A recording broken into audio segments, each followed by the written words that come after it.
Hi, debaters.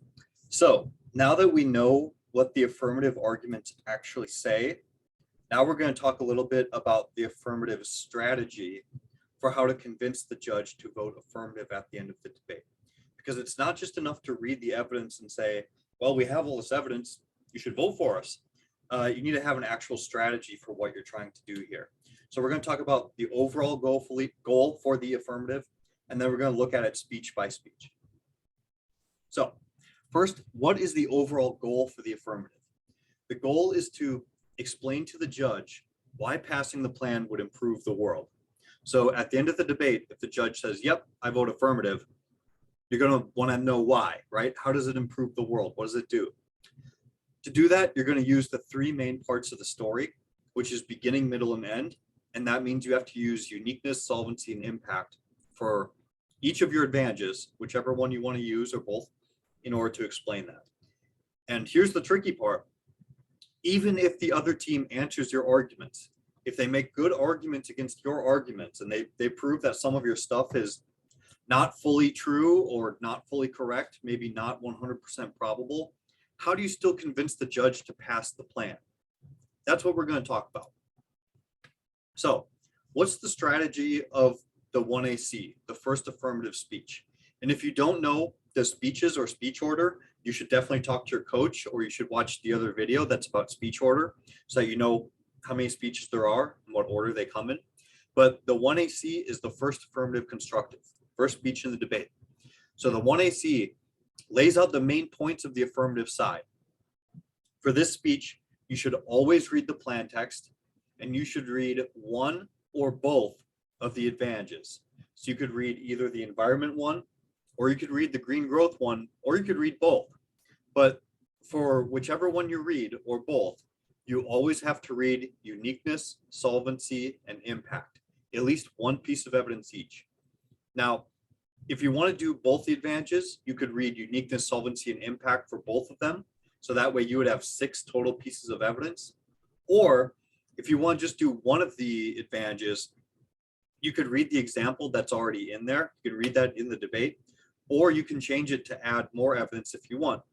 Maybe you want to read 1 uniqueness, 1 solvency, and 3 impact pieces of evidence to show how big the impact is. That's fine.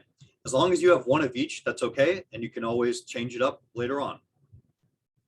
So between the 1AC and the 2AC, there's the 1NC, the first negative constructive, where they try to answer your main arguments and they bring up their main arguments.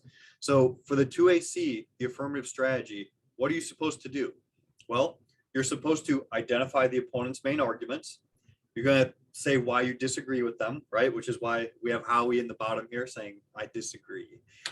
So once you've identified what they've said, you need to say why they're wrong, but that's not enough. You also have to tell the judge which of your arguments they didn't answer. So let's say they answered your uniqueness, but not the solvency or impact. You should probably tell the judge that, right? So you want to explain to the judge, hey, it's a good idea to pass the plan because we solved this problem. They didn't answer our solvency or impact. So they agree we solved the problem and it's a relatively big impact. We're just arguing about the uniqueness, about what the state of the world is today. That's what your 2AC should sound like. Next affirmative speech is the 1AR. In the 1AR, your strategy is going to be to start to reduce down the number of arguments and focus in on the actual important arguments in the debate. So again, identify the opponent's main arguments, respond to them, tell your judge about the arguments your opponents didn't answer, but then still explain to the judge why the affirmative is a good idea, why it solves problems, and focus down to the main core arguments. Maybe you feel like you're winning a lot of the impact arguments, and the impact is a good reason. Like the impact is so big that you feel like the judge has to vote for the affirmative. So your 1AR in one debate might be really different than another debate, depending on what your opponents say. So you have to be able to be ready to explain any part of your affirmative and focus in down to the main arguments. All right, the last speech is the 2AR. So the 2AR affirmative strategy is to focus down really, really deeply to the main arguments that are going to show the judge why they should vote affirmative. So find out which are the main arguments to convince your judge, and then tell the judge your story. So if you want to say like, hey, we've been winning the impacts this whole debate. We've shown that climate change is a real threat, and if we don't do anything, it's going to wipe out all life on Earth. The only question in this debate is who solves for climate change better. Would passing the plan be more likely to solve climate change, or would not passing the plan be more likely to solve climate change? And then that's when you would go talk about uniqueness and solvency and say why you solve it, right? So this is a lot more about telling the judge your story and focusing down to the main points in every speech. So there should be very few arguments in this speech, but there should be a lot of explanation and comparison in this speech between your arguments and the other teams. So that's affirmative strategy. That's how you do it. Obviously, you're going to have to try this in some debates to see how it works, to get a good feel for it. But having a good strategy, being ready to defend any of your pieces of evidence and tell your story to the judge is where this all starts. So good luck.